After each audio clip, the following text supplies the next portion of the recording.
फाटक पार करते ही जिस ओर सबसे पहले हमारा ध्यान गया वे थे पेड़ों पर लटकते हुए अलूचों से मिलते जुलते किसी फल के गुच्छे। मकान के भीतर घुसने के बदले हम उस ओर दौड़े। कई पेड़ थे जिन पर वे लटक रहे थे, परंतु उछल-उछलकर कूदने पर भी किसी के हाथ में एक भी दाना नहीं आ सका। मैं सबसे लंबा था, लेकिन मेरा हाथ भी उन्हें छूते छूते रह जाता। हमारा शोर सुनकर बड़ी बहन भीतर से आईं। यह तोड़ दीजिए, न जाने कौन सा फल है, शायद अलूचे या आलू बुखारा या खूबानी। हम सब चिल्लाने लगे। बहन धीमी चाल से हमारी ओर आने लगी। हमें क्रोध आया कि वे ऐसे मौके पर भागकर क्यों नहीं आती, लेकिन भय था कि कहीं उनसे जल्दी आने के लिए कहें तो वे वापस न लौट जाएं। क्या हैं ये? उन्होंने ऊपर पेड़ की ओर देखते हुए कहा। शायद अलूचे ही हैं। तोड़ दीजिए जल्दी। कोई जंगली फल है शायद, वे बोली। नहीं नहीं, जंगली नहीं है, हम चिल्लाए। एक तोड़कर मुझे दीजिए। हमारी ओर बिना ध्यान दिए वे ऊपर लटकते गुच्छों को देख रही थीं, फिर एक दाना तोड़ा और उसे घुमा फिराकर देखती रहीं। पता नहीं क्या है, ऐसा फल तो कभी किसी पहाड़ पर देखा नहीं। हम उनके आसपास एक दायरा बनाकर खड़े हो गए थे और अब उस एक दाने को लेने के लिए छीनाझपटी करने लगे। नहीं, यह खाना नहीं होगा। कौन जानता है, इसमें जहर हो।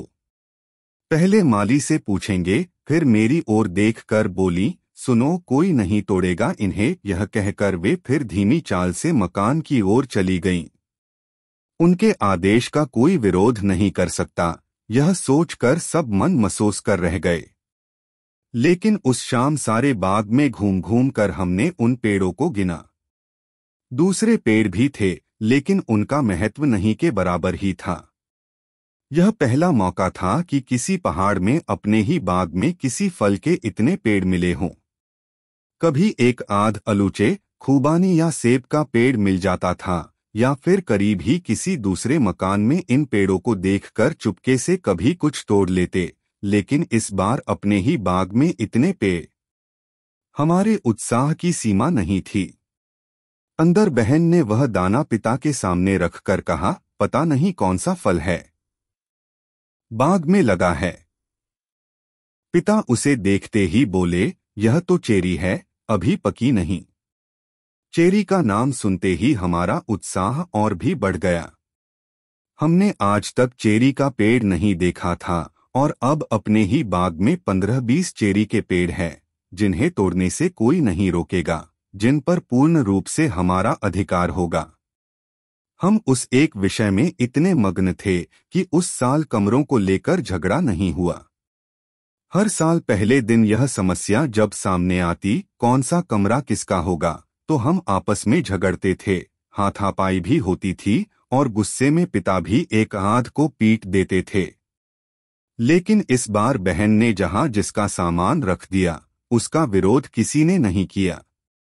रात को बहन हमारे कमरे में आई। मैं एक किताब में तस्वीरें देख रहा था। सोया नहीं, नींद नहीं आई, मैं बोला। छोटे भाई बहन सो गए थे। मुझे भी नए घर में पहली रात को नींद नहीं आती। वे खिड़की के पास जाकर खड़ी हो गईं। खिड़की बंद थी, लेकिन एक शीशा टूटा हुआ था जिसमें से वे बाहर झांकने लगीं। 2 महीने पूर्व जब से उनकी सगाई हुई वे बहुत चुप-चुप सी रहने लगी थीं। अगले जाड़ों में उनका विवाह हो जाएगा। उनके विवाह की कल्पना से ही हमारा उत्साह बढ़ जाता। लेकिन विवाह के बाद वे इस घर में नहीं रहेंगी, सोच दुख भी होता। यह देखो, उन्होंने धीमे स्वर में कहा। क्या है? इधर आओ। खिड़की के दूसरे शीशे से बाहर देखा, लेकिन अंधेरे में सामने वाले पहाड़ के अतिरिक्त और कुछ दिखाई नहीं दिया। उन्होंने धीरे से खिड़की की चिटखनी खोली और अपना सिर बाहर निकाल लिया। मैंने फिर आकाश की ओर मुझे भी लगा जैसे तारे बहुत नीचे उतर आए हों। पहाड़ों पर तारे नजदीक दिखाई देते हैं। हम ऊंचाई पर आ जाते हैं न इसीलिए। नहीं, यह बात नहीं है। पिछले साल मसूरी में वे इतने पास कभी दिखाई नहीं दिए। नैनीताल में मुझे इस विषय में अधिक दिलचस्पी नहीं थी। मैंने कहीं पढ़ा था कि यहाँ तारे बहुत पास दिखाई देते हैं, वे बोली। खुली खिड़की से ठंडी हवा भीतर आ रही थी। मैं अपनी चारपाई पर आ गया और लिहाफ से अपना शरीर ढक लिया। वे कुछ देर तक खिड़की पर झुकी रहीं, फिर अपने कमरे में चली गईं। मैं फिर तस्वीरें देखने लगा। अगले दिन प्रातः उठते ही हम चेरी के पेड़ों के पास पहुंच गए। कोई किसी पेड़ के पास जाकर दूसरों को आवाज लगाता, देखो ऊपर की डाल पर चेरी कितनी पीली हो गई है, किस पेड़ की चेरी सबसे बड़ी है, किसकी छोटी, इन सबकी जांच पड़ताल हमने तुरंत कर डाली। एक पेड़ की कुछ टहनियां नीचे की ओर झुकी हुई थीं, लेकिन बहुत उछलने के बावजूद हाथ उन तक नहीं पहुंचा। फिर छोटा भाई घुटनों के बल बैठा और मैं उसकी पीठ पर चढ़कर चेरी तोड़ने लगा। केवल 4 दाने ही हाथ में आए। एक एक सबको दिया, लेकिन छोटी बहन के लिए नहीं बची। वह रोने लगी। मैंने उसे अपनी आधी चेरी देने का वायदा किया, लेकिन उसने इनकार कर दिया। वह बहन से शिकायत करेगी, यह धमकी देकर वह रोती रोती घर की ओर भागी। कुछ देर बाद बहन हमारे पास आई। ये कच्ची चेरी क्यों तोड़ी? इन्हें खाकर क्या बीमार पड़ना है? फिर मेरी ओर देखकर बोली, अगर किसी ने अब एक भी चेरी खाई तो उसे कड़ी सजा मिलेगी। कच्चा फल तोड़ने में पाप चढ़ता है। वे लौट गईं। अब बहन के मना कर देने पर किसी को फिर चेरी खाने का साहस नहीं होगा। यदि छिपकर ऐसा किया भी और बहन को पता चल गया तो उसका क्या परिणाम निकलेगा, इसकी कल्पना से ही डर लगने लगा। वे कभी किसी को पीटती नहीं थीं, अधिक क्रोध आने पर डांटती भी नहीं। उनकी सजा होती थी कसूरवार से बोलचाल बंद। यह सजा असहनीय बन जाती थी, मारपीट और डांट से भी अधिक, जिससे हम सब घबराते थे। खाते समय जब साथ बैठते तो हम इसी एक विषय पर बातें करते थे। अब तो गुलाबी होने लगी हैं। ऊपर की डालियों पर तो लाल हो गई हैं। अब 2 हफ्तों तक तैयार हो जाएंगी, फिर जी भर कर खाना, पिता कहते। बहन कहती, इनका बस चले तो ये कच्ची ही खा जाएं। इस बार तो ये घर से बाहर ही नहीं निकलते। बस चेरी चेरी और कोई बात ही नहीं। माँ को बहन के विवाह की चिंता लगी हुई थी। जब घर का काम न रहता तो पिता के साथ वे इस विषय पर कितनी ही बातें किया करती थीं। पिता एक कॉपी में माँ की बतलाई हुई लिस्टें लिखा करते थे, क्या सामान मंगवाना होगा, कितना गहना बनेगा, कितनी साड़ियाँ, बारात कहाँ ठहरेगी। इस चर्चा से बहन का चेहरा और भी गंभीर हो आता। हर चेरी के पेड़ के तने पर मैंने चाकू की नोक से सबके नाम लिख दिए थे। पेड़ पर जिसका नाम होगा वही उसकी चेरी तोड़ेगा और खाएगा। सब अपने अपने पेड़ों के नीचे खड़े होकर अपनी चेरी की प्रशंसा करते और दूसरे पेड़ों की निंदा। हर एक का दावा रहता कि उसके पेड़ों की चेरी बहुत तेजी से पक रही है। उस दिन एक व्यक्ति हमारे बाग में आया और चेरी के पेड़ों के चक्कर लगाने लगा। हर पेड़ के पास जाता और शाखाओं को इधर-उधर हटाकर ऊपरी सिरे तक देखता। कभी एक पेड़ की चेरी तोड़कर खाता, कभी दूसरे पेड़ की। इतना बेधड़क होकर वह बाग में घूम रहा था जैसे यह उसी का घर हो। हम झुंड बनाकर उसकी ओर देखते रहे। उसके व्यवहार पर क्रोध आ रहा था, परंतु उससे कुछ भी कहने का साहस हममें से किसी में नहीं था।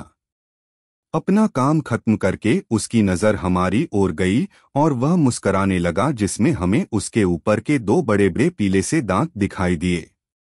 आप लोग इस बंगले में रहते हैं? हाँ, यह हमारा मकान है, मैंने साहस से कहा। पिता से मिलने की इच्छा प्रकट करने पर हम उसे पिता वाले कमरे में ले गए। हमें उसके चेहरे से घृणा हो रही थी और यह जानने का कौतूहल भी था कि वह कौन है। उसके जाने के बाद हम पिता के पास गए। यह ठेकेदार था जिसने चेरी के पेड़ मकान मालिक से खरीद लिए हैं। कल से उसका आदमी इन पेड़ों की रखवाली करेगा, पिता बोले। हम में से कोई उस ठेके की बात समझा, कोई समझ नहीं सका। हम तो समझ रहे थे कि ये हमारे पेड़ हैं, हमारे बाग के अंदर हैं, कोई दूसरा उन्हें कैसे खरीद सकता है, मैं बोला। पिता हंसने लगे, हमने मकान किराए पर लिया है।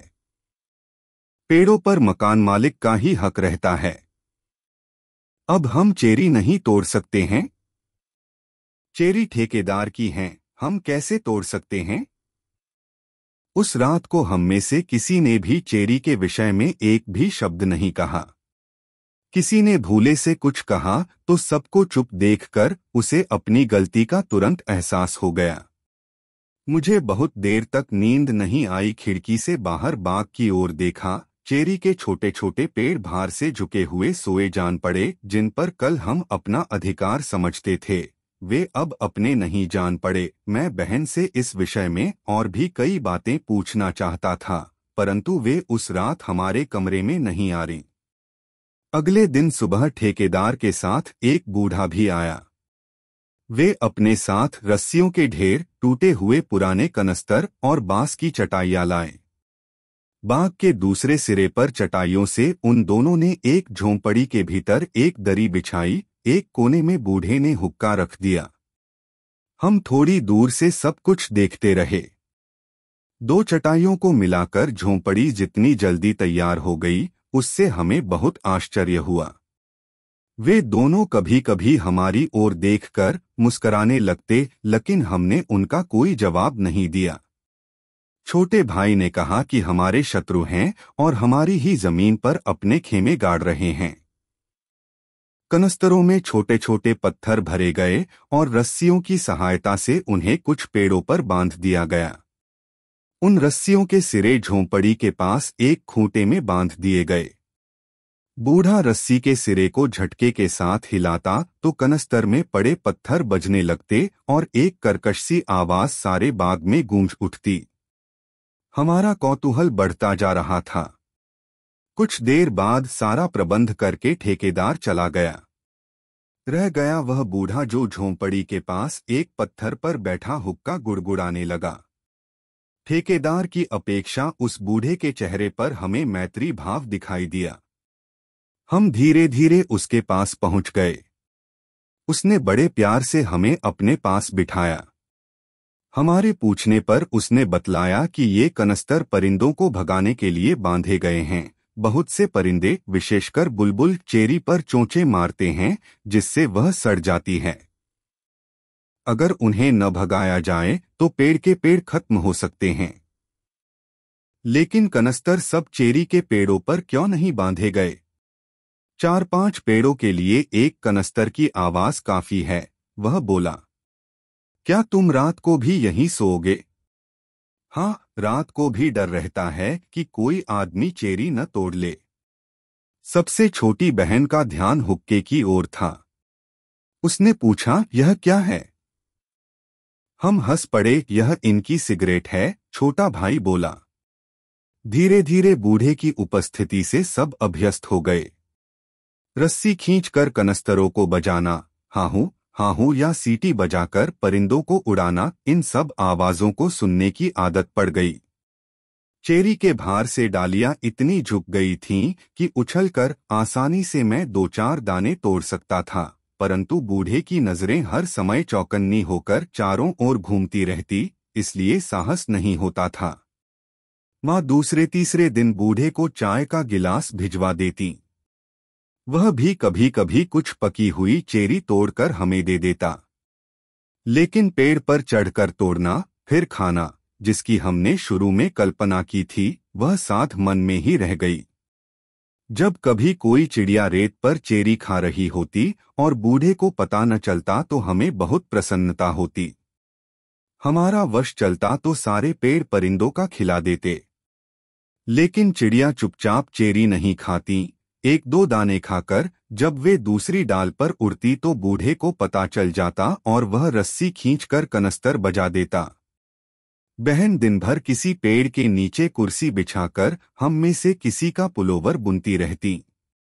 इस साल गर्मियों की छुट्टियों में उन्होंने किसी किताब को हाथ तक नहीं लगाया, नहीं तो हर बार वे अपने कोर्स की कोई किताब पढ़ती रहती थीं। कुछ दिन पूर्व उनका इंटरमीडिएट का परिणाम निकला था और वे फर्स्ट डिवीजन में पास हुई थीं।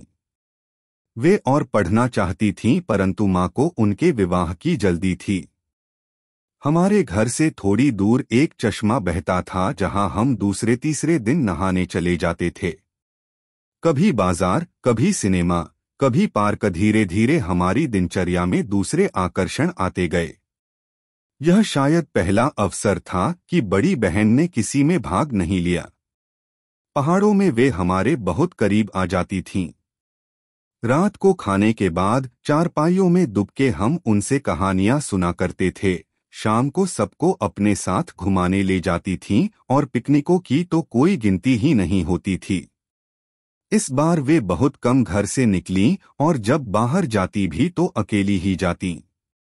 मां की किसी बात का असर उन पर नहीं हुआ। एक दिन सुबह आंख खुलते ही बाहर बाग में कई लोगों की आवाजें सुनाई दी। मैं चारपाई पर लेटा लेटा कुछ दूर तक आश्चर्य से इस शोरगुल के बारे में ही सोचता रहा। खिड़की से झांक कर बाहर देखने ही वाला था जब बहन किसी काम से कमरे में आई। यह शोर कैसा है? मैंने पूछा। वे लोग आ गए। कौन लोग? मैंने आश्चर्य से पूछा। वही ठेकेदार के आदमी, चेरी तोड़ने के लिए, वे बोली। मैं झट से बाहर दौड़ा। पेड़ों पर टोकरियां लिए ठेकेदार के आदमी चढ़े हुए थे। दोनों हाथों से ऊपर नीचे की शाखाओं से चेरी तोड़कर टोकरियों में भरते जा रहे थे। किसी दूर की शाखा को पकड़कर अपने पास घसीटने पर चर-चर की आवाजें गूंजने लगतीं। सारे बाग में शोरगुल था। हम धीरे धीरे बाग के चक्कर लगाने लगे। हर पेड़ के पास कुछ देर तक खड़े रहकर ऊपर चढ़े आदमी को देखते। लग रहा था जैसे आज हमारी पराजय का अंतिम दिन हो। हर पेड़ के नीचे काफी चेरी गिरी हुई थीं। छोटी बहन ने लपककर एक गुच्छा उठा लिया तो भाई ने उसके हाथ से छीन कर फेंक दिया, जानती नहीं कि बहन ने क्या कहा है। कोई एक भी चेरी मुंह में नहीं रखेगा। झोंपड़ी के पास ठेकेदार अन्य 4-5 व्यक्तियों के साथ चुन चुन कर चेरी एक पेटी में रख रहा था। उसके पास ही कई खाली पेटियां पड़ी थीं और दरी पर दिखाई दिया तोड़ी हुई चेरियों का ढेर। वे सब बहुत तेजी से काम कर रहे थे। हमें खड़े देखकर ठेकेदार ने एक एक मुट्ठी चेरी हम सबको देनी चाहिए, लेकिन हमने इनकार कर दिया। हम लोग बाग में ही घूमते रहे। घर से कहीं बाहर जाने की इच्छा नहीं हुई। चेरी के पेड़ धीरे धीरे खाली हुए जा रहे थे। उस दिन कनस्तर बजाने की जरूरत नहीं पड़ी। बुलबुल और दूसरे पक्षी पेड़ों के ऊपर ही चक्कर लगाते रहे। किसी पेड़ पर बैठने का साहस नहीं था। यह देखो, उस पेड़ के नीचे क्या पड़ा है? छोटी बहन ने एक पेड़ की ओर संकेत करके कहा। हमने उस ओर देखा, परंतु जान नहीं सके कि वह क्या है। पास जाने पर पेड़ के नीचे एक मरी हुई बुलबुल दिखाई दी। उसकी गर्दन पर खून जमा हुआ था। हम कुछ देर तक चुपचाप देखते रहे। मैंने उसका पाँव पकड़कर हिलाया, लेकिन उसमें जान बाकी नहीं बची थी। यह कैसे मर गई? किसी ने इसकी गर्दन पर पत्थर मारा है। इन्हीं लोगों ने मारा होगा। तभी कोई बुलबुल पेड़ पर नहीं बैठ रही। हमने ठेकेदार और उसके आदमियों को जी भरकर गालियां दी। उन लोगों पर पहले ही बहुत क्रोध आ रहा था। अब बुलबुल की हत्या देखकर तो उनसे बदला लेने की भावना बहुत तीव्र हो उठी। कितनी ही योजनाएं बनाई, परंतु हर बार कोई कमी उसमें नजर आ जाती जिससे उसे अधूरा ही छोड़ देना पड़ता। फिर यह सोचकर कि यदि यह बुलबुल यहीं पड़ी रही तो कोई बिल्ली या कुत्ता इसे खा जाएगा, हमने पास ही एक गड्ढा खोदा और उसमें बुलबुल को लिटाकर ऊपर से मिट्टी डाल दी। उस दिन बड़ी बहन ने बाग में पैर तक नहीं रखा। उन्होंने न मरी हुई बुलबुल देखी, न पेड़ों से चेरी का टूटना। उन्हें पेड़ों से फल तोड़ना अच्छा नहीं लगता। फूल, पौधों और फलों में भी जान होती है। उन्हें तोड़ना भी उतना ही बुरा है जितना किसी जानवर को मारना, वे हमसे कहा करती थीं। वे लोग शाम को बहुत देर तक चेरी तोड़ते रहे। फिर एक लारी रुकी जिसमें सब पेटियां लाद दी गईं और वे सब चले गए। बाग में अचानक सन्नाटा हो गया। रह गए केवल चेरी के नंगे पेड़, जिन पर एक भी चेरी दिखाई नहीं देती थी। हवा तेज थी और रहकर पेड़ों की शाखाएं हिल उठती थीं जैसे आखिरी सांसें ले रही हों। नीचे बिखरी हुई थीं अनगिनत पत्तियां और कुछ डालियां जो चेरी तोड़ते वक्त नीचे गिर गई थीं। शाम हमें बहुत सूनी सूनी सी लगी और पेड़ों से डर सा लगने लगा। खाते वक्त हम दिन भर की घटनाओं की चर्चा करते रहे। मरी हुई बुलबुल का किस्सा भी सुनाया, लेकिन बड़ी बहन ने जरा भी दिलचस्पी नहीं ली। उनके मुंह से एक भी शब्द नहीं निकला। लगा जैसे वे हमारी बातें न सुन रही हों। खाना भी उन्होंने बहुत कम खाया। रात को देर तक नींद नहीं आई, न कोई किताब पढ़ने में ही मन लगा। छोटे भाई बहन दिन भर की थकान से चारपाई पर लेटते ही सो गए। थकान से मेरा शरीर भी टूट रहा था, लेकिन बहुत कोशिश करने पर भी नींद नहीं आ सकी। कुछ देर बाद मैं खिड़की के पास जाकर खड़ा हो गया। अचानक आकाश में बहुत से तारे एक साथ चमक उठे। तारे यहाँ सचमुच बहुत करीब दिखाई देते हैं। क्यों? केवल 6000 फुट ही तो ऊंचा यह स्थान है और तारे तो मीलों दूर हैं। फिर इतने पास कैसे दिखाई देते हैं? मैं सोचने लगा। तभी बाग में पेड़ों के नीचे किसी की परछाई दिखाई दी। मुझे डर सा लगा, लेकिन कुछ देर बाद पता लगा कि वे बहन हैं। वे अभी तक सोई नहीं। मैं भी दबे पांव बाहर आया। वे चेरी के पेड़ों के नीचे टहल रही थीं। उनका आंचल नीचे तक झूल रहा था। अभी तक सोए नहीं? बिना मेरी ओर देखे उन्होंने पूछा। उनकी आवाज सुनकर मैं चौंक पड़ा। मेरा अनुमान था कि उन्हें मेरे बाहर आने का पता नहीं चला। मैंने धीमे स्वर में कहा, नहीं, अभी नींद नहीं आई। उनके पैरों के नीचे पत्ते दबते तो सर्र सर्र जैसी आवाज रात के सन्नाटे में गूंज जाती। हवा और तेज हो गई थी। आज बहुत अंधेरा है, मैं बोला। आजकल अंधेरी रातें हैं। कभी कभी अपनी नजर ऊपर उठाकर वे किसी पेड़ को देखती जिसकी शाखाओं के बीच से आकाश में चमकते तारे दिखाई देते। आज तारे बहुत करीब दिखाई दे रहे हैं, मैंने कहा। उन्होंने कोई उत्तर नहीं दिया।